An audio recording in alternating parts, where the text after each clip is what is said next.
Hey, Tim here, host of the Invisible Condition podcast, a show where we talk about unusually normal things. So before we get into all the episodes that are coming, I wanted to take a moment and share this space with my wife, Tania. We want to talk about the point and the purpose of the show, and, well, what you're going to get out of this. You know, we want to do more than inspire. We want to change the world, and how are we going to do that? We're going to tell stories from people who live with an invisible condition. Hear from caregivers, professionals, and those who have an idea about how we can kill the stigma that surrounds about sharing about our normal. The past few years were a roller coaster. In addition to being severely sick physically, I was sick and tired of holding it all in. All the fear of judgment by others who lack understanding or awareness about my condition. With all my appointments, I had to manage and endure. Constantly having to get a camera up my, well, let's just call it a colonoscopy. Getting syringes in my bloated knee to drain the excess fluid. And being hooked up to IVs to get new medication, new blood, and new iron. With all that real stuff I had to deal with, I was done trying to come up with creative ways to avoid talking about my condition and all my medical appointments in order to make other people feel more comfortable. So I started to be more open and candid with friends, coworkers, and relatives about what I was going through physically and mentally. I started posting on LinkedIn about what I was going through and my frustrations with society when it comes to invisible conditions. It was scary, and oh man, it was hard. Yes, I did face judgment and discrimination, but I also found connections with so many people who responded by telling me that they too have an invisible condition, but are too afraid to share. Fearing that they'd lose their job, lose relationships, fear of judgment, or being treated differently.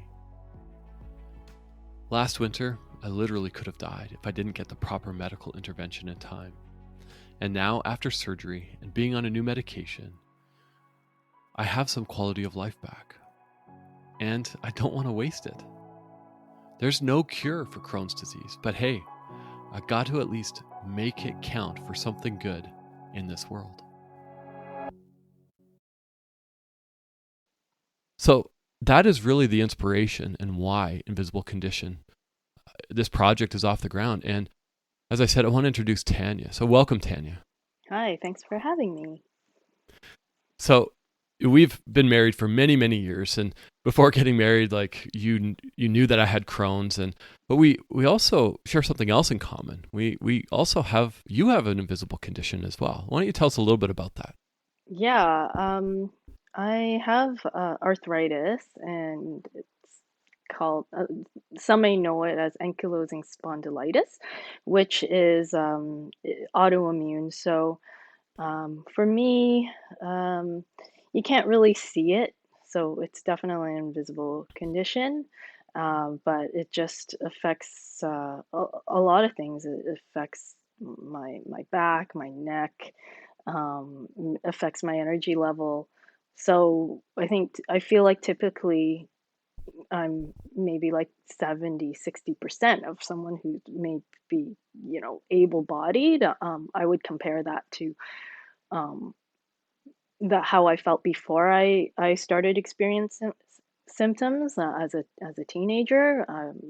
So yeah, I've been living with that for over 20 years, and it's been quite a roller coaster. It's also affected my eyes as well, being a disease where the immune system is attacking itself. It often does attack my eyes as well. So, and I've actually recently gotten diagnosed with cataract that formed just due to side effects of the steroid eye drops that I've been using. So yeah, that's what I live with. Yeah, and yeah, and it's been a tough ride, I think, in terms of people understanding what it's like. And I've often been told that, hey, you're too young. When I was 18, no, you don't have arthritis. You're too young for that. You just need to do a little more yoga, or just stop eating tomatoes or things like that, right? And I'm like, yeah, no, that's not how it works.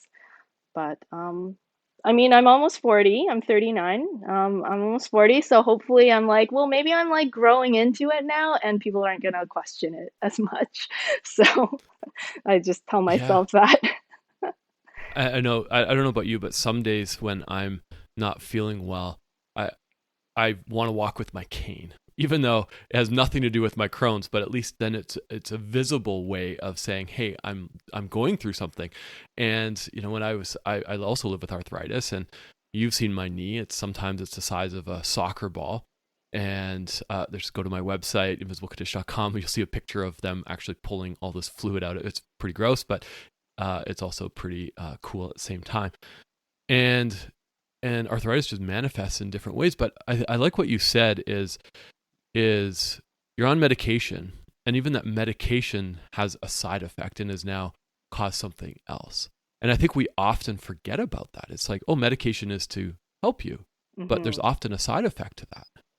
Yeah, I mean, based on what I've seen too. Well, I've been on several different medications, and some of them have made me feel just horrible. Even thinking about some of the methotrexate injections I took for a while, it just even the thought of like and picturing the syringe going in front to my skin, I just want to throw up because it did induce like nausea in me, and every time I think about that, I just want to throw up.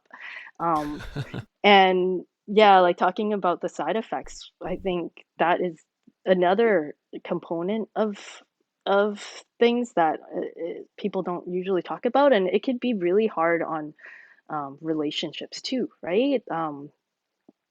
Like while you were on prednisone for high doses,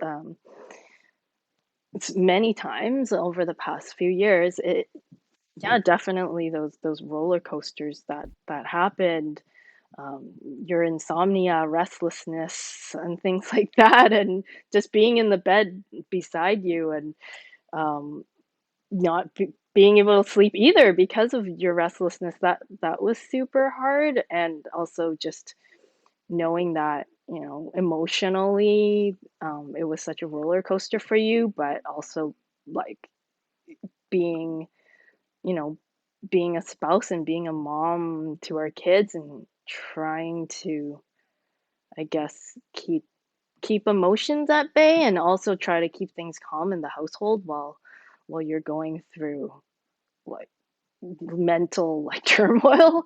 I mean, that's a lot. And so that's something that maybe people aren't super aware of either. Yeah, for those who don't know, like I said last year, I was very, very sick, and I was on a high dose of prednisone as well as a bunch of other medication. And during that time, I would go to sleep, like 10 o'clock, but I'd be awake at 2 and just wide awake. And I described it to people that I felt like I had enough energy to run a marathon, but I wanted to punch everybody I saw. And some would also describe that as a manic state. And so also what I'm going to post on my website is during that time, I woke up at like 2 a.m. most mornings, and I just bake. And to the point where my kids were like, stop baking muffins. One, the smell wakes me up at like 4 a.m. because it smells so good in the house. And two, I'm sick of muffins. And so I'm going to post a recipe that I invented, and I'm going to call them manic muffins. And so go to the recipe. They're delicious. My kids have started asking for them, 6 months later, that they're now interested in my manic muffins again. But absolutely right that, when you're going through something that's invisible, and you're taking medication to treat that something, and that medication has its own side effects. But I think what's really important, especially in this relationship, is that somebody's invisible condition just doesn't affect them. It has an effect on everybody else around. And not necessarily hopefully not in a negative way, but in a supportive way. Because, when I was going through all I went through last year, like Tania, you and the kids were so resilient and so helpful, but it was hard. And I think that's what we want to hear on this podcast as well, is stories from people who are caregivers, and maybe how that has affected them, how they deal with it, and how it affects their children. What else do you want to see come out of this podcast? Well, to talk about the caregiver issue too, I think like I've been in this kind of caregiver role, through our marriage, but I guess I also think about my mom as my caregiver when I was growing up too and having to deal with all that. So, um, yeah, like I think what I want to hear about is in terms of going back to caregiver actually about like maybe a parent's perspective if their child has an invisible condition and then hear about like spouses or family members who or friends who anybody who takes care of someone with an invisible condition. um, I think something else that I want to hear about that's I guess not really caregiver but somewhat related is the child's perspective when they see their parents have go through complications or their journey with the invisible condition. Our kids have witnessed a lot, and they're under 10 years old. Um, and I know that there's things that are probably going to come up again in the future. Maybe there's probably some trauma there. Um, I'd like to be prepared as a parent on how to help them, and yeah, and I think what I noticed before your surgery, your recent surgery, you had a really long, like a really thick book that kind of explained the procedure and what pre-op, post-op was going to look like. And I mean, St. Paul's, like, what a great hospital and like healthcare team on preparing for all of that. But I think for our kids, there wasn't really anything given to us through the healthcare provider on how to prepare them on um, on what to expect. And so some of the anxieties that came up, we didn't even really anticipate. Um, do you want to share like one of the examples about the hospital? Yeah, something that we just assume is something that our son was very scared and upset about, and that is weekends. Our son understood work was from Monday to Friday because that's what he sees us do. We work Monday through Friday. So he was really concerned what happened on the weekends. He thought in his mind that all the doctors and nurses went home, and Saturday and Sunday, all the patients were left on their own. And I'm so glad that he brought that up because he was visibly upset. He was so concerned about that. And, we think it's like, oh, that's funny or that's silly.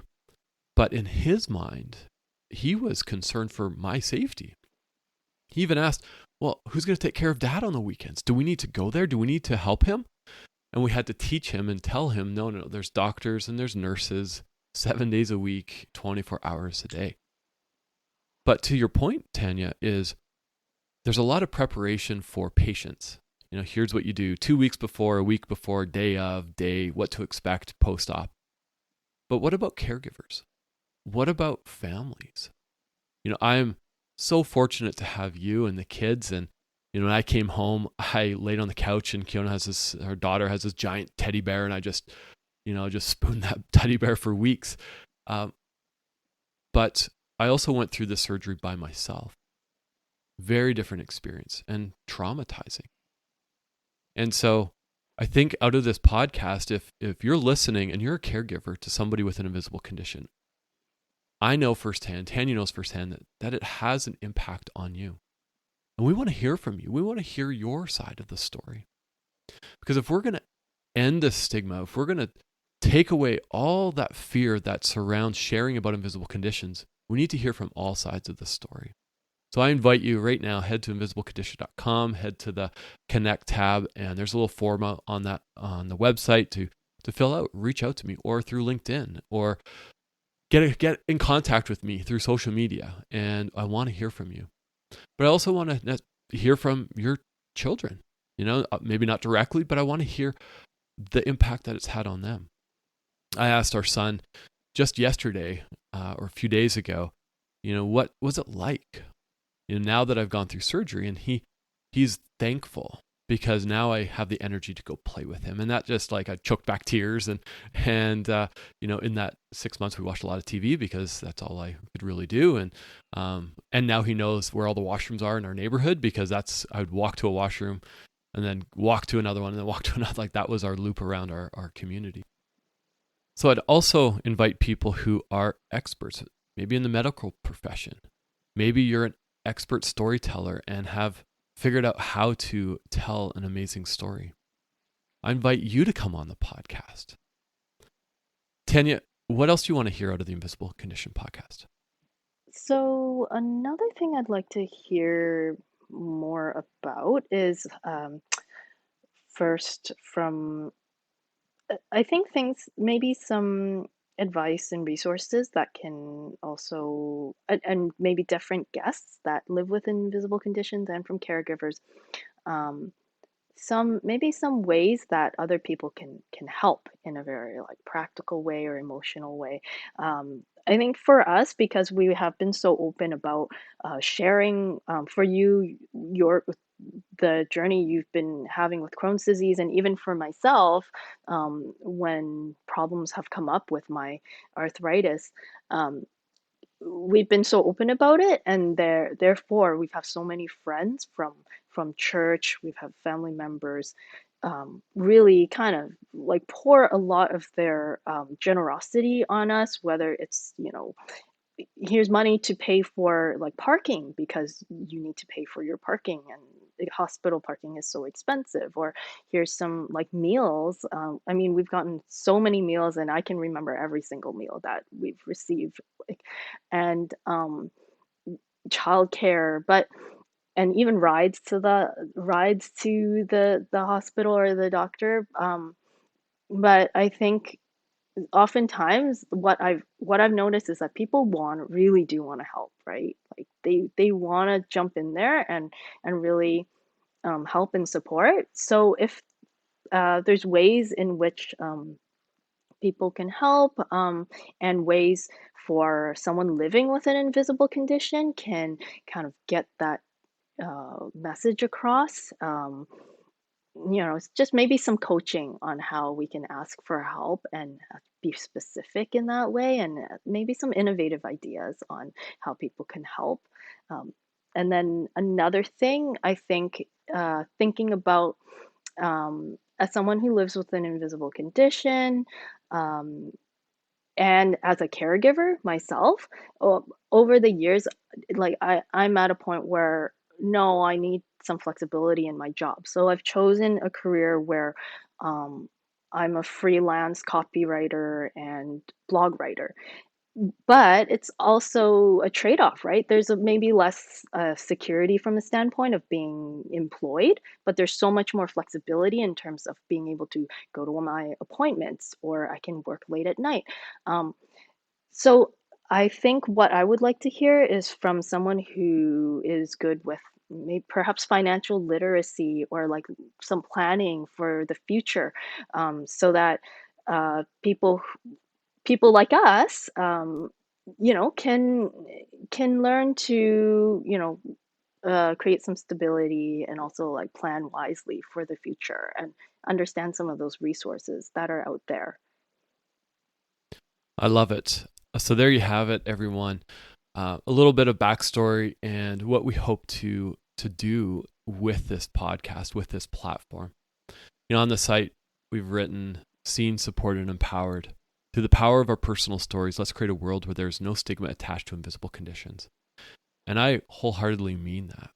So if you're a caregiver, if you're a medical expert, if you have resources to support someone from that perspective of career, financial literacy to support or to plan for that future. If you live with an invisible condition but don't know how to tell your story, or maybe you want to tell your story, please reach out.